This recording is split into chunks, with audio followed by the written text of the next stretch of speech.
A test told me who I am. Was it right? The test tried to peg me, but it needs to buy me dinner first. By Brandon Elrich. Brandon Elrich is a poor, starving artist, so please consider becoming a paid subscriber. I studied psychology, and I'm sure at some point during my college years I took the Myers-Briggs Personality Test. What did it tell me? I don't fucking remember. This is partly because I didn't put much stock in it. I'm self-aware enough that the results of a personality test aren't going to reveal something I didn't know. This test wasn't going to define the trajectory of my career either. I've seen more people talking about their acronyms lately, and it's showing up on dating apps for compatibility. So I took the test out of curiosity, and now you get to read about my results. It's a useless piece of information that no one asked for, so you're welcome. Anyone care to guess what my test showed? Don't scroll any further. That would be cheating. Drum roll, please. Your results are in. This totally official and scientific online test showed that I am INFJ. How'd you do? Did you peg me? This personality type is known as the advocate. Makes sense. According to the website 16 Personalities, click on it if you want to take a free test, as an INFJ advocate, you possess a unique combination of idealism and insight that sets you apart in today's world. Your rich inner life is characterized by complex emotions, vivid imagination, and a deep well of empathy that allows you to connect with others on a profound level. You have an unwavering commitment to your principles and an intense desire to make a positive impact on the world around you. Breaking it down, here's what each letter represents. I, introverted, needs time alone to recharge. This means I hate people. No, not really. I simply don't want to be around them all the time. I'm not a social butterfly, but I'm also not a complete wallflower either. I have no problem socializing for a while, but eventually I say, screw you all, I'm out of here. I need to go home and spend time with my cats. So, unless you intend to keep your mouth shut while you sit on my lap and purr, you're not coming with me. Intuitive. Focuses more on the abstract world of ideas rather than facts and figures. This person thinks statistics are boring. In reality, I get a bit obsessive about stats, so I'm not sure this is accurate. I'm always trying to get better, so I pore over stats to see what I can do to improve. I'm a pretty good judge of character, so I guess that's where the intuition comes in. I don't always have the best gaydar, though. I've been wrong on more than one occasion. Feeling. Takes into account how their decisions will affect others. It's called empathy. Being a white gay dude raised in a religious environment, I can put myself in many different shoes.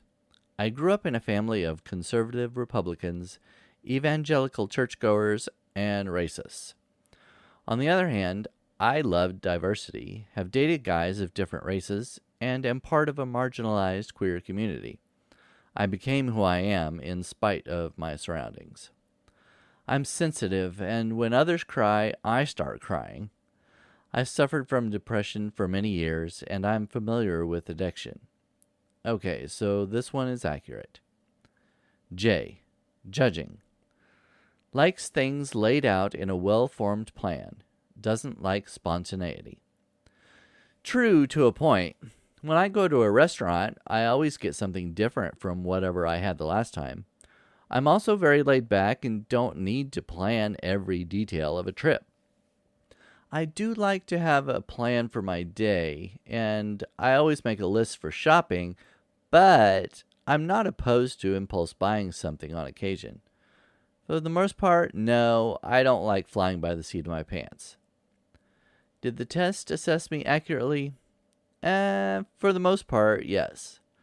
I also feel as if I could answer some of the questions differently depending on how I feel on any given day. in good company. When I researched famous people who share this personality type, the first two names that appeared were Nicole Kidman and Lady Gaga. What? Is it a coincidence that my favorite actress and my favorite singer share the same personality type as me? I choose to think it isn't.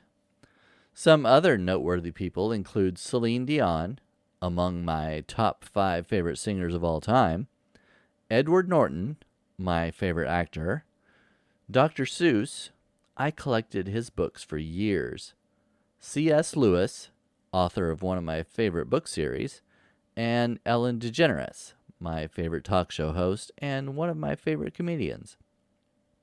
Oprah, Martin Luther King Jr., and Carl Jung, inventor of the Myers-Briggs type indicator test, are also part of this elite group. The website even lists a few fictional characters who are deemed to be INFJ. Galadriel, my favorite character from one of my favorite movie series, The Lord of the Rings, Obi-Wan Kenobi, and Yoda, my favorite character he is, from another favorite series, Star Wars, Louise Banks from Arrival, and Cole Sear from The Sixth Sense. Love both of these movies. Last, but certainly not least, Jesus. That's right. Give me a fish, a loaf of bread, and a barrel of water, and I'll create a Parmesan-crusted walleye paired with a nice Sauvignon Blanc. The test I took added another letter at the end, T. The T stands for turbulent. It means that I'm self-critical, check, and sensitive to stress. Okay, that second part isn't true. I'm very rarely stressed. I'm changing mine to INFJ G. G, gay, enjoys being fabulous. Being gay gives me an extra shot of empathy, making the feeling part more pronounced. I can relate to both men and women in certain aspects, and I have an innate appreciation for musicals. I'm not ashamed to let my personality and body shine in all their glory, while many of you straight dudes and prudes duck and cover. I also have a special brand of humor, which is why I chose to develop my Substack publication in the way that I have. I hope it hasn't been a mistake. I know it has the potential to alienate some people before they've even given it a chance.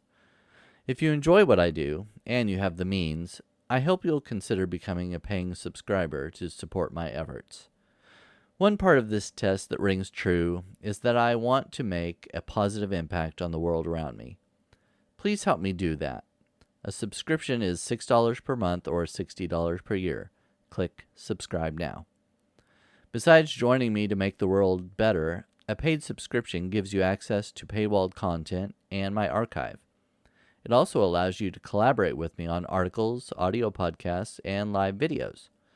Becoming a founding member will give you all the benefits of a paying subscriber, plus you can help me decide the direction my publication will take. I'm constantly evolving, growing, and improving, so I'm always open to ideas. If you'd like to support me without collaborating, subscribe at $3 per month or $30 per year. Want to think about it first?